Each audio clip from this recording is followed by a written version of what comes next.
Welcome to Success, Love, and Fulfillment Secrets, the place where you discover powerful distinctions to spiral your life upwards. Soraya has an incredible amount of wisdom and discernment. The results that I've been having, they've been amazing. I've been blown away, having a better state of mind. I've been able to turn my marriage around. I've been able to find direction in my professional life.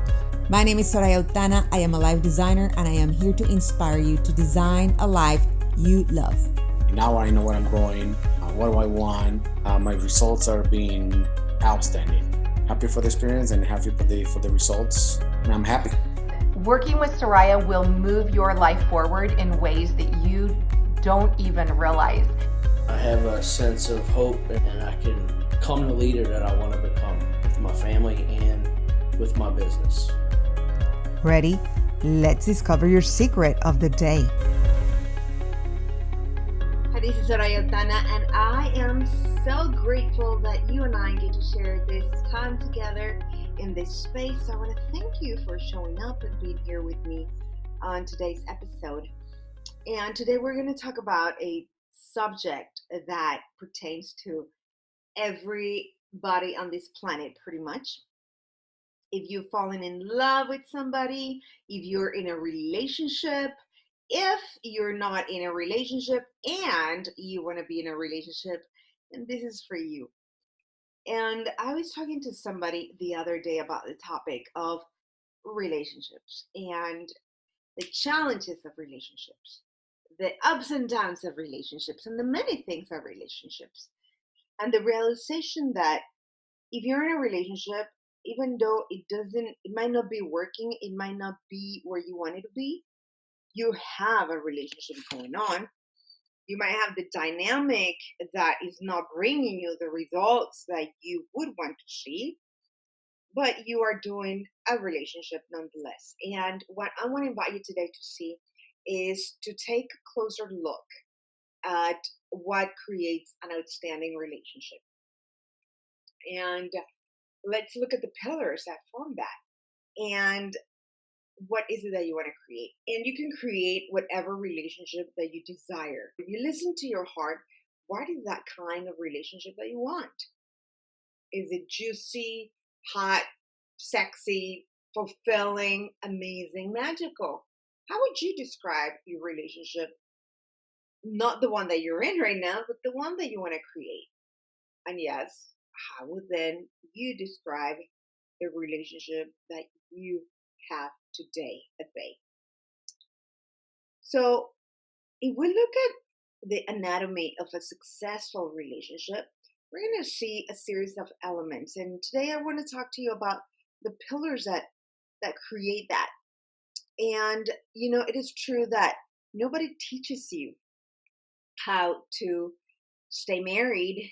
Nobody teaches you how to be happy. Nobody teaches you how to raise children. Nobody teaches you how to manage money, and nobody teaches you how to have successful relationships. So aren't you glad you tuned in? Because we are going to dive in a bit more on this topic, and it is on the pillars of what makes a great relationship work.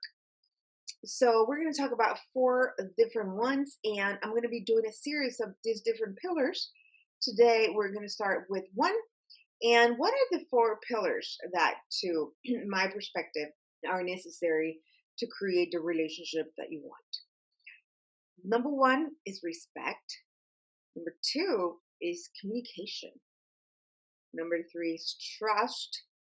And number 4 is support of your partner's dreams. So today I'm going to focus on the first one, that is respect. And it is true that women need is to feel safe, to feel seen, to be loved. But the man's number 1 need is to be respected. And you as a man, the main thing that your spouse, that the woman of your life can give you is admiration. If you don't have admiration, you don't have respect. Admiration and respect come in the same package, and once either one goes out the window, the other one it's right there. Is a Siamese twin. So you want to give respect, you want to earn respect, you want to live a life of respect. And while trust is earned, respect is something that you can choose to give to somebody and that somebody can also earn. But you can choose to respect anybody. You can respect people regardless of your opinion or how they may run their lives or not, but you can respect them. And when you talk about respect, you can talk of admiration, you can talk about a due regard for the feelings of others, for their wishes, for their rights, their traditions. And the opposite of respect could be bashing, could be mocking, could be being sarcastic. That would be quite the opposite. Nagging, definitely. Crossing somebody's boundaries would also be not staying outside of somebody's boundaries where you've been invited to. And a way to be respectful is to trust the opinions of that person, is to have a regard for the opinions of that person. It might not necessarily mean that you agree with them, yet you don't need to make sure that your opinion is heard the most.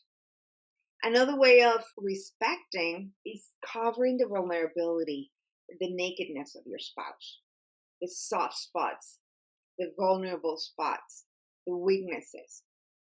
And when you get to share your life with somebody, they get to see you as you are, right? The good, the bad, and the ugly. And when you see the vulnerable side of people, and you respect them, that's not something you go telling the outside world about. You cover their nakedness. You support them. You find ways to inspire them. If you see that there is a way where they could be improving in an area that they know they want to improve, you could be inspiring to them. But that doesn't give any right to be talking about that with other people. That is a very personal matter. So respect is covering that vulnerability, covering that nakedness, and also not using it against that person in a moment of vulnerability where they shared one thing or another about them. That would be respect. And you know how you can bring respect, bringing your higher self into the picture and respecting your spouse even when you don't feel like it? You know what that looks like? It looks like you finding something they've done right and praising them for that, acknowledging that about them. And that doesn't mean that you need to lie or manipulate. What that does mean is that you develop a habit of praising your spouse for the small little things. Thank you because you did X. Thank you because you did Y. Thank you because you supported me on this. Thank you because you took out the trash. Thank you because you brought this for me. Thank you because you took care of me when I needed it. It's a way of praising and elevating your spouse to reach their highest places. Sometimes I talk to people, sometimes my clients that are desperate about their spouses, and they tell me all the things that their spouse is doing wrong and why they should be taken to the stakes, and that gives them the right to behave the way they do and to be sarcastic and to be diminishing, and because the other one is not behaving and therefore they need to be handed to them. If you really want to see something different that does not look or resemble what it is today, where many times you see an incoming call from your spouse or a text, you feel the knot in your stomach, well, you get to create it. And sometimes I have people say, Soraya, yes, but if they do not do their part, I'm going to do my 50 and they are going to do their 50 because that's the way it runs. And I would say, my friend, no, that's not the way it rolls. You are not 50% responsible of the relationship. You're 100% responsible of the relationship, and your partner is 100% responsible. Why? Because you are there. If you only give 50% of your love, if you give 50% of your support, if you give 50% of your understanding, what you're creating is a very mediocre relationship. You got to give it your all. You're 100%. And that goes into the respect too. That goes into sometimes when I feel like not answering the phone and coming up with the story that the meeting went 13 extra hours because you didn't want to talk to them, but you choose to create something different, then this is the route that you take. You start by respecting that person, by respecting their space, by not going over it when you've been asked to leave it, to stay out of that. When you see that they set a boundary, that they set a fence, you stay out of it temporarily because you understand that they need that space. You respect them by not bashing them, by not bullying them, by not being sarcastic, by not mocking them, by not reproaching them, because criticism withers, but praise builds. So I'm asking you, what do you want to create? And the problem with many couples is that they're waiting for their spouse to do something so that they can reciprocate, because they feel that it's not fair, that they are the ones that need to pick up the beginning and always be that person. So if you're waiting and waiting, well, I'm going to give you a forecast of your relationship.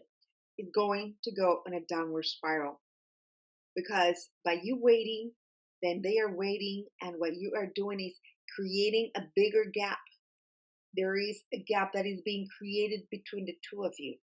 And if you're not careful, it gets wider and wider and wider. And what is in between is the resentment that is like a gizmo. You feed it after midnight and it becomes an ugly monster. And then you add water to it and it reproduces. So you want to be careful with what you're creating. If you're hurt enough to where you cannot, and you're choosing to not want to do it, I'm going to invite you to get the help, because many marriages end up breaking up because there was not the right help. It was not the right sound wisdom coming into it. And you know what's funny? You know what's interesting is that even though the number one cause for divorce, somebody would say, is marriage, and even though over 50% of first marriages end up in divorce, and over 60% of second marriages end up in divorce, the fact of the matter is that people are still getting married. And you know why? Because what we want is oneness. The reason that we go through hoops and we want to be with somebody, when we meet that special person and we want to be with them and we don't want to be 1 minute apart, is because we discover the concept of oneness. And oneness is different than unity, because when you're united, you're doing things kind of like for a team. You do things towards a goal. But when you are in oneness, you become one person with them. And where they hurt, you hurt. And their dreams are your dreams. And their struggles are your struggles. And their ecstasy is yours. And that is oneness. And I dare say that couples go into a marriage covenant because they are looking for that. And what happens is that because nobody teaches us how to stay married, how to be happy with ourselves, how to feel that we are enough, and how to love our spouse, and how to have an amazingly fulfilling relationship, we don't know how to do it. We don't even have an operating agreement for the most important relationship, which is our marriage. Then everything goes south eventually. So I'm going to invite you today to look at what is it that you want to create. What do you want for you? What do you want for your spouse? Can you choose to respect your spouse? Can you choose to praise them? Praise them because you understand that that is the fertilizer of a beautiful relationship. Is a praise, is a thank you, is it I appreciate you for X, I appreciate you for Y. And I demonstrate it. I can write them a note. I can send them a text. I can write them a song. I can record a video. I can bring flowers. I can do their favorite perfume. Whatever it is, there are ways of appreciation. Find out what is the love language of your spouse and speak that language. What are the 5 languages of love? If you don't know what I'm talking about, find Gary Chapman's book. You can have it in an audible way, the 5 languages of love. And would it be important that you knew how to communicate love to the person that you at one point wanted to love the most? So I'm inviting you to do something different, because if you want an extraordinary life and an extraordinary relationship, it happens when you bring the extra, when you bring the extra to the relationship. What everybody does is average, and average marriages suck.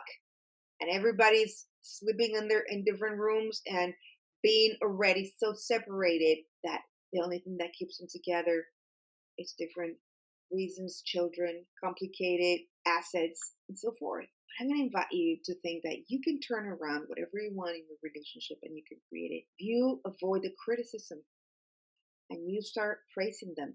And if you cannot do that, or you don't seem to be able to do that, I'm going to invite you to develop the habit of daily finding something to be grateful for your spouse. Every day. What are you grateful for? Just one thing today. And close your eyes, feel it in your heart. Take deep breaths as you're doing this. Take 5-10 minutes. It's going to change your life, I promise you. And when you start feeling grateful, you're going to be able to start praising them easier. And then you create a virtuous cycle of respect.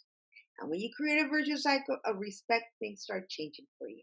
So I am inviting you to do something different for you.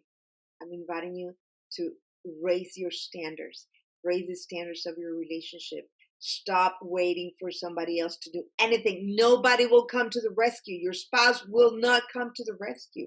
They have their own stories, their own share, their own baggage, and they've been hurt enough by you, even though you feel you've not contributed to any of that. I dare say you have, and they have a story. But I'm going to invite you that if you want to turn things around, and that you decide today that you want to do it differently, then you start taking the initiative to do something for you, for your relationship. Because my friend, it is true, and I know it, that you can do anything that you want. And if you're needing help, give me a call. I'd love to talk to you. And I'm going to invite you to design the relationship that you want. Ciao, ciao. Thank you for being here today. Find out what opportunities are available for you to start designing a life you love now by checking out the links. I look forward to connecting with you and seeing you live your best life yet. Hugs.